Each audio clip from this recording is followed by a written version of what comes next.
Alors, pour comprendre de quoi il s'agit, je montre ici deux algorithmes qui font la même chose, mais différemment. Et voici le problème que s'efforce de résoudre ces deux algorithmes.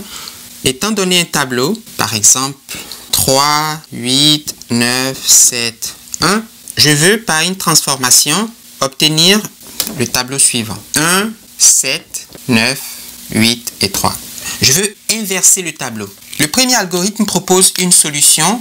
Il dit, commence par créer un nouveau tableau que tu vas appeler B. Et ce nouveau tableau comporte n éléments. Bon, je vais mettre de 0 à n-1. J'ai utilisé cette convention ici. Il y a ici 5 éléments, donc le tableau va de 0 à 5-1, c'est-à-dire de 0 à 4. On a créé un bloc contigu de variables dans la mémoire informatique pour stocker le résultat de l'algorithme. Alors, comment procède-t-il? Il dit pour i égale à 0 à n-1, donc en partant du premier élément du tableau A, on va mettre dans l'élément du tableau B qui se trouve à la position n-i-1, l'élément qui se trouve à la position i du tableau A. Par exemple, si i vaut 0, je mets a de 0 dans b de n-0-1. b de n-0-1, c'est b de n-1. Et comme ici n vaut 5, donc c'est b de 4.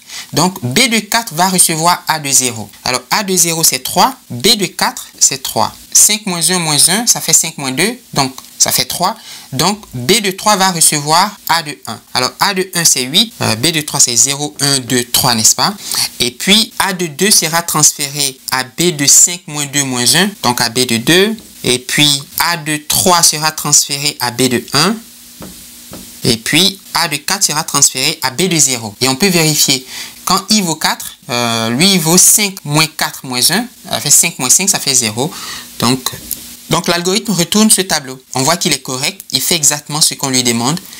Il nous retourne une inversion de la liste initiale. On remarque que pour résoudre ce problème, l'algorithme 1 a dû créer à l'étape 1 un espace mémoire supplémentaire et la complexité spatiale, c'est-à-dire la quantité de mémoire informatique pour résoudre ce problème, est proportionnelle à la taille du problème. Pour un tableau de n entrées, l'étape 1 doit créer un tableau de taille proportionnelle à n. Il demande un espace mémoire supplémentaire qui est en ON.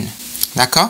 Qui n'est pas fixe, mais qui change en fonction de la taille du problème. Si vous avez un problème de 100 composantes, le tableau B aura 100 composantes. Si vous avez 1 million, il aura 1 million. On dit que l'algorithme 1 n'est pas en place. Les Anglais disent il est out of place, ou simplement qu'il n'est pas en place. Il n'est pas en place parce qu'il a besoin d'une quantité de mémoire auxiliaire qui n'est pas fixe par rapport à la taille des données. En fait, qui varie avec la taille des données. Et on peut penser que ceci est un gaspillage de mémoire. Si on peut trouver une solution qui permette de résoudre le même problème avec au plus une mémoire auxiliaire en temps constant, fixe par rapport à la taille des données, alors ce serait une bonne nouvelle car alors on n'aurait pas ce problème de gaspillage de mémoire. On n'a pas envie d'utiliser inutilement un espace mémoire si on peut faire le tri directement dans le tableau de départ. Alors, c'est ce que se propose de faire l'algorithme 2. L'algorithme 2 dit, à l'étape 1, bon, je ne vais pas initialiser un nouveau tableau. Je vais aller de 0 à n sur 2 moins 1, à la valeur qui se trouve au milieu, tout juste avant le milieu, peu importe.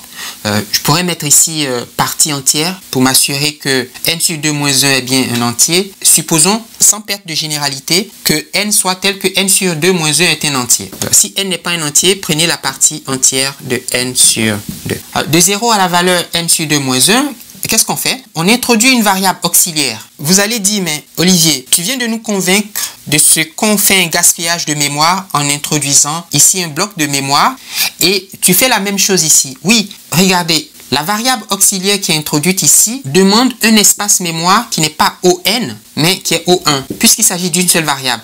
Alors qu'ici, on avait n variables, parce qu'un tableau, c'est un bloc de variables, n'est-ce pas? Donc, j'ai une variable qui va contenir temporairement la valeur qui se trouve à la position i du tableau A, puis je vais transférer la valeur du même tableau qui se trouve à la position n-i-1 dans la cellule A de i, et puis prendre la valeur de la variable temporaire et puis l'affecter à a de n-i-1. Lorsque i atteint la valeur n sur 2 moins 1, je peux vous assurer que le transfert est complet. On va le vérifier avec cet exemple. Mais si on y arrive, si on montre que cet algorithme il est correct pour le problème qu'on veut résoudre, alors regardons l'espace mémoire supplémentaire. Il nous a fallu simplement introduire à la deuxième étape une variable auxiliaire qui ne demande qu'un espace mémoire constant par rapport à la taille des données, qui est en O1. Pour cette raison, parce que la mémoire supplémentaire est fixe, on dit que l'algorithme est en place. Il est en place et les Anglais disent in place. C'est un algorithme en place. Voyons qu'il est vraiment en place, qui fait les modifications, les affectations dans la structure de données initiale. Quand i vaut 0, je vais affecter à la variable auxiliaire la valeur a de 0. Mais a de 0, c'est 3. Et puis, a de i, donc, c'est-à-dire a de 0, va prendre la valeur a de n-i-1, c'est-à-dire a de n-0-1, donc a de n-1, mais n vaut 5, donc a de 4. Donc a de 0 prend la valeur a de 4. Or, a de 4, c'est 1. Donc a de 0, il valait 3, il prend la valeur a de 4 qui vaut 1. Alors là, vous allez crier catastrophe, vous allez dire, mais Olivier, on a perdu la valeur a de 0. Oui, mais cette valeur se trouve dans la variable temporaire x, donc elle n'est pas perdue. Et regardez, à la troisième ligne, on va affecter à a de 4, donc à a de n-i-1, pour nous ici à a de 4, la valeur x, donc dans la variable temporaire 3. Donc ici, je vais mettre 3. J'avance le pointeur, enfin l'indice, i vaut maintenant 1. Donc quand i vaut 1, la variable temporaire, elle va valoir 8. Et a de i, puisque i vaut 1, donc on est ici, a de i va valoir a de n-i-1. Mais i vaut 1, donc c'est a de n-2, mais n c'est 5, donc c'est a de 3. Donc lui va valoir a de 3 qui vaut 7. Donc ici, a de 3 qui vaut 7. A de 1, il va valoir 7. Mais cette valeur que je viens d'effacer n'est pas perdue. Elle est dans la variable temporaire. Donc x vaut 8. Donc a de 3 vaut maintenant la valeur de x qui vaut 8.